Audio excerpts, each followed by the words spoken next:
बिस्मिल्लाहिर्रहमानिर्रहीम। अस्सलाम वालेकुम नाज़रीन इकराम, मैं हूं मखदूम शाहबुद्दीन और आप देख रहे हैं मेरा फेसबुक और यूट्यूब चैनल। उम्मीद करता हूं आप सब लोग बखैर वाफियत होंगे और जहां भी होंगे अपने अहले खाना समेत खुश भी होंगे और महफूज भी। इय्याक नअबुदु व इय्याक नस्तईन। ऐ अल्लाह, हम तेरी इबादत करते हैं और तुझसे ही मदद मांगते हैं। आज 7 अप्रैल 2025 सोमवार का दिन है और आज इस्लामाबाद हाई कोर्ट से एस्टैब्लिशमेंट को और इस निजाम को अब तक का बहुत बड़ा झटका लगा है। इस्लामाबाद हाई कोर्ट के अंदर आपको मालूम है कि एक जानिब तो कुछ नए जजेस लाए गए, कुछ का तबादला करके लाया गया, कुछ को नया तयनात किया गया जज इस्लामाबाद हाई कोर्ट में। लेकिन इस हाई कोर्ट के अंदर अभी भी कुछ आईन पसंद और इंसाफ और कानून पर अमलदारी को यकीनी बनाने वाले जज मौजूद हैं। ये जज जब जब खड़ा करते हैं, पूरे का पूरा निज़ाम और बिलखुसूस पाकिस्तान की इस्टेब्लिशमेंट हिल कर रह जाती है। और इसीलिए तो इन जजेस को फिक्स करने के लिए और इस्लामाबाद हाई कोर्ट को मैनेज करने के लिए जस्टिस सरफराज डोगर को लाया गया। इसी तरह से दीगर जजेस का तबादला किया गया। इस्लामाबाद हाई कोर्ट के अंदर नंबर्स को तब्दील किया गया, सीनियरिटी की धज्जियां उड़ाई गई।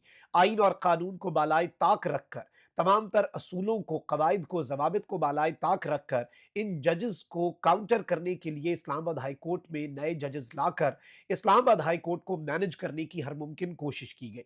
लेकिन इन जजेस ने सिस्टम के अंदर रहकर इस सिस्टम को जो टफ टाइम दिया है, आप उसका अंदाजा भी नहीं कर सकते। एक जानिब जस्टिस सरफराज डोगर हैं जो कायम मकाम चीफ जस्टिस हैं, जो कि पीटीआई और इमरान खान साहब के केसेस को जानबूझकर तूल दे रहे हैं, लटका रहे हैं। पीटीआई को इंसाफ की उम्मीद उनकी अदालत से नहीं है। फिर इसके अलावा आप देख लें कि वो केसेस जो पीटीआई के लगे हुए हैं ऑलरेडी दीगर जजेस के सामने, जो जस्टिस सरफराज डोगर हटा भी नहीं सकते थे, वो केसेस भी सरफराज डोगर साहब जो हैं इन्होंने हटाकर आइन और कानून और रूल्स को बालाए ताक रखकर अपने सामने वो केसेस इन्होंने फिक्स किए और उसके बाद उन केसेस में इन्होंने निज़ाम को, सिस्टम को और सिस्टम के जो टाउट्स हैं उन्हें रिलीफ दिया। इसमें ये बात किसी से ढकी छुपी नहीं है। और जस्टिस सरदार एजाज साहब जो हैं, आपको मालूम है कि वो एक दबंग जज हैं, उन्होंने जो स्टैंड लिया वो अनप्रेसिडेंटेड था। अब 2-3 बड़ी डेवलपमेंट्स इस्लामाबाद हाई कोर्ट से पहले मैं आपके सामने रख दूं। फिर सुप्रीम कोर्ट ऑफ पाकिस्तान में भी आज सिस्टम को 9 मई के केसेस के मामले के अंदर एक धचका लगा है। आज का दिन पीटीआई की फतह का दिन है और अगर हम ये कहें कि अदालतों से आज बड़े खड़ाक हुए हैं तो ये कहना गलत नहीं होगा। सबसे पहले नाज़रीन इकराम, मैं आपको ये बता दूं कि पंजाब हुकूमत जो है उसने सुप्रीम कोर्ट ऑफ पाकिस्तान के अंदर कुछ एप्लीकेशंस फाइल की हैं। ये एप्लीकेशंस हैं जो कि फिक्स भी हो चुकी हुई हैं 9 मई के केसेस के हवाले से। लाहौर हाई कोर्ट ने 9 मई के जो केसेस हैं उनमें बेसिकली जमानत दी पाकिस्तान तहरीक इंसाफ के कारकुनान को, और उस जमानत की मनसूखी के लिए सुप्रीम कोर्ट ऑफ पाकिस्तान से पंजाब हुकूमत ने रुजू कर लिया। अब बड़ी तादाद में ये पैसा लुटा रहे हैं वकीलों के ऊपर, और आलिया हमजा समेत सारे, खदीजा शाह और पीटीआई के जितने कारकुनान 9 मई के केसेस में हाई कोर्ट से जमानत पर हैं, उनकी जमानतें मनसूख कराने के लिए ये लोग पहुंचे हुए हैं सुप्रीम कोर्ट। अब यहां पर एक जानिब तो पीटीआई रहनुमाओं की जमानत मनसूख कराने का मामला है, तो वहीं दूसरी जानिब एक 22 लाख का जुर्माना भी है हुकूमत के ऊपर जो कि इन्होंने माफ करवाना है। अब सुप्रीम कोर्ट ऑफ पाकिस्तान में एटीसी के एक जज थे एजाज आसिफ, इनके खिलाफ नाज़रीन इकराम एक रेफरेंस लाया गया 9 मई के मुकदमात के हवाले से, क्योंकि इन्होंने सिस्टम जो है उसे टफ टाइम दिया। इन्होंने उस सब के अंदर झुकने से इनकार किया, तो इनके खिलाफ रेफरेंस लाने की बात हुई और मुकदमात इनसे मुंतकिल करने के लिए केस फाइल कर दिया गया। और लाहौर हाई कोर्ट के साबिक चीफ जस्टिस, जो कि दमंग तरीन चीफ जस्टिस थे, जस्टिस मलिक शहजाद, उन्होंने जो प्रोसिक्यूटर्स हैं उनके ऊपर जुर्माना आयद कर दिया 22 लाख रुपए का। अब एक जानिब तो आप ये देखें कि ये जो जुर्माना है, एक जानिब पंजाब हुकूमत ये जुर्माना भी आज सुप्रीम कोर्ट में माफ नहीं करवा पाई और ये जुर्माना बरकरार रखा गया है। This is something very big, ये एक बहुत बड़ी डेवलपमेंट है और ये खबर जो है ये इस सिस्टम के लिए, इस निज़ाम के लिए बिलाशुबा नाज़रीन इकराम एक सरप्राइज से कम नहीं है।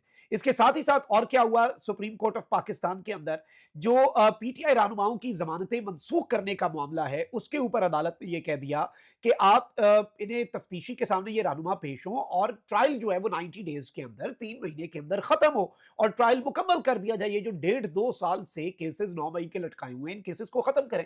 अब इस सब के अंदर प्रोसिक्यूटर जनरल पंजाब को कहा गया है कि भाई जमानत भी हम मनसूख नहीं कर रहे, जुर्माना भी नहीं खत्म कर रहे, ट्रायल जल्दी खत्म करें, काम खत्म हो जाएगा। ये क्या मामला है, आपने इस केस को लटकाया हुआ है, 3 महीने का हम टाइम दे देते हैं ट्रायल खत्म करने का। आप जाएं और अपनी तरह हुकूमत से मशवरा ले लें, पंजाब हुकूमत से हिदायत ले लें और कल यानी कि 8 अप्रैल को फैसला देने का भी इंदिया जो है वो सुप्रीम कोर्ट ऑफ पाकिस्तान ने दे दिया है। ये एक बड़ी इंटरेस्टिंग डेवलपमेंट है क्योंकि सुप्रीम कोर्ट से कम कोई ये एक्सपेक्ट नहीं कर रहा था। अब ऑल्दो इसके अंदर निज़ाम कोई और खेल खेल जाए तो वो एक अलग बात है। वहीं दूसरी जानिब इस्लामाबाद हाई कोर्ट में जो बड़ा खड़ाक हुआ है, इस्लामाबाद हाई कोर्ट के जो कायम मकाम चीफ जस्टिस हैं मुतनाज़ा जस्टिस सरफराज डोगर साहब, उनके मुकदमात समाअत के लिए मुकर्रर करने के इख्तियारात के तनाज़े में एक नई पेशरफ्त हुई है। जस्टिस मोहसिन अख्तर कियानी और जस्टिस सरदार एजाज इसहाक जो हैं, इन्होंने जस्टिस बाबर सत्तार के ऑर्डर की तायीद कर दी है। जस्टिस बाबर सत्तार साहब ने भी एक ऑर्डर जारी किया, जस्टिस सरदार एजाज इसहाक ऑलरेडी एक ऑर्डर जारी कर चुके हैं। और अब इस्लामाबाद हाई कोर्ट के सीनियर प्यूनी जज जो कि technically deserves to be the chief justice of Islamabad high court, acting chief justice भी सीनियरिटी के मामले में सरफराज डोगर साहब को क्योंकि कंट्रोवर्शियल है उनकी सीनियरिटी का मामला और सुप्रीम कोर्ट में केस भी हुआ है, तो जस्टिस मोहसिन अख्तर कियानी जो हैं उन्होंने भी और जस्टिस सरदार एजाज इसहाक ने अपना वजन जस्टिस बाबर सत्तार के पलड़े में डाल दिया है और उनके ऑर्डर की तायीद कर दी है। बगैर किसी जवाब के केस दूसरे बेंच को मुंतकिल करना मुनासिब नहीं। रजिस्ट्रार ऑफिस केसेस को कायम मकाम चीफ जस्टिस के सामने रखे। Chief justice high court rules and order के तहत अपने इख्तियारात को मद्देनजर रखकर कानून के मुताबिक ऑर्डर करें। तवक्को है कि मुकदमात की हंगामी नौयत को मद्देनजर रखते हुए मुतलका बेंचेस के सामने जल्द मुकर्रर किए जाएंगे। जस्टिस मोहसिन अख्तर कियानी ने आज ये बहुत बड़ा सरप्राइज जो है वो इस सिस्टम को दिया है और ये बड़ी अहम तरीन खबर है कि सिंगल बेंच का केस डिवीजन बेंच में किस कानून के तहत भेजा जा सकता है, ये सवाल उठाया। और जस्टिस मोहसिन अख्तर कियानी ने जब ये सवाल उठाया तो फरीकैन के वकला ने यक जुबान अदालत को ये जवाब दिया आज कि हम सब भी तो इसी के ऊपर परेशान है कि ये हो कैसे सकता है। जस्टिस मोहसिन अख्तर कियानी ने कहा कि कायम मकाम चीफ जस्टिस के ऑर्डर से केसेस डिवीजन बेंच को मुंतकिल किए गए। किसी को इस मखसूस इख्तियार से मुतल्लिक मालूम भी है कि ये उन्होंने कैसे इख्तियार अपना इस्तेमाल किया, ये इख्तियार है भी या नहीं। अब इस सब के अंदर मैं आपको ये बता दूं, वकील ने कहा कि जस्टिस अरबाब ताहिर के पास शायद कोई केस था तो उन्होंने डिवीजन बेंच बनाने के लिए लिखा। जस्टिस सरदार एजाज इसहाक ने कहा कि ये तो कमीशन बनाने की दरखास्त है, 21 टैक्स मुकदमात में इसके साथ ही आपने ट्रांसफर कर दिए। अब ये सारी की सारी चीजें जो हैं मैं आपको बताऊं कि जस्टिस मोहसिन अख्तर कियानी साहब ने कहा कि ये केस सिंगल बेंच के पास है और तफसील में केस सुना जा चुका है। एक्टिंग चीफ जस्टिस के केस मुंतकिल करने के ऑर्डर में किसी मखसूस कानूनी शेक का हवाला तो मौजूद ही नहीं, यानी एक्टिंग चीफ जस्टिस ने ये काम किया कैसे उसका हवाला नहीं दिया कि वो ये किस कानून के तहत कर रहे हैं।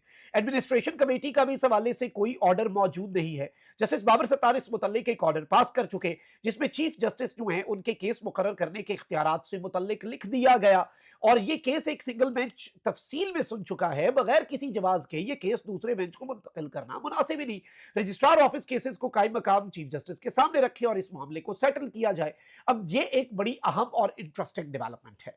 वो किस तरह से इस सिस्टम के लिए जस्टिस सरफराज डोगर साहब सिस्टम है। आप ये देखें कि जस्टिस सरदार एजाज साहब ने जो स्टैंड लिया वो भी बड़ा इंपॉर्टेंट है और अभी तो वो केस उसकी भी समाअत चल रही है और उसमें भी सरप्राइज मिलना है जस्टिस सरफराज डोगर साहब को। जस्टिस सरफराज डोगर साहब ने तौहीन अदालत का सुप्रीडेंट वाला केस उठा लिया, जबरदस्ती पकड़ लिया, 22 केसेस यकजा करके लार्जर बेंच के सामने फिक्स कर लिए। ऑल्दो बाद में 3 रुकनी लार्जर बेंच के ऊपर भी सुप्रीडेंट अडयाला जेल ने कहा कि ये पड़े जूते की नोक पे चीफ जस्टिस का ऑर्डर, ये पड़ा जूते की नोक के ऊपर 3 रुकनी लार्जर बेंच का ऑर्डर, नहीं मैं कराता मुलाकात। मुझे जब तक मेरे आका नहीं कहेंगे मैं मंगल जुमेरात की मुलाकात नहीं कराऊंगा। जब मुझे मेरे आका कहेंगे मैं उस वक्त बुध की मुलाकात भी बैरिस्टर सैफ और अली अमीन गंडापुर की करा दूंगा।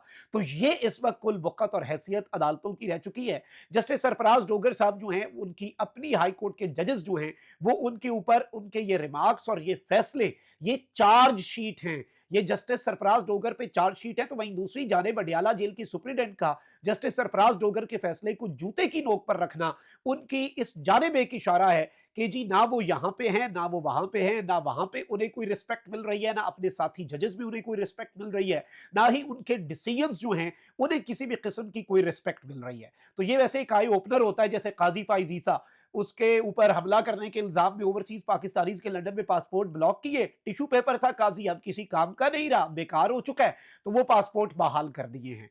पासपोर्ट जो ब्लॉक थे वो बहाल कर दिए, शिनाख्ती कार्ड बहाल कर दिए। ये मैसेज होता है जो इस्तेमाल हो रहे होते हैं उनके लिए।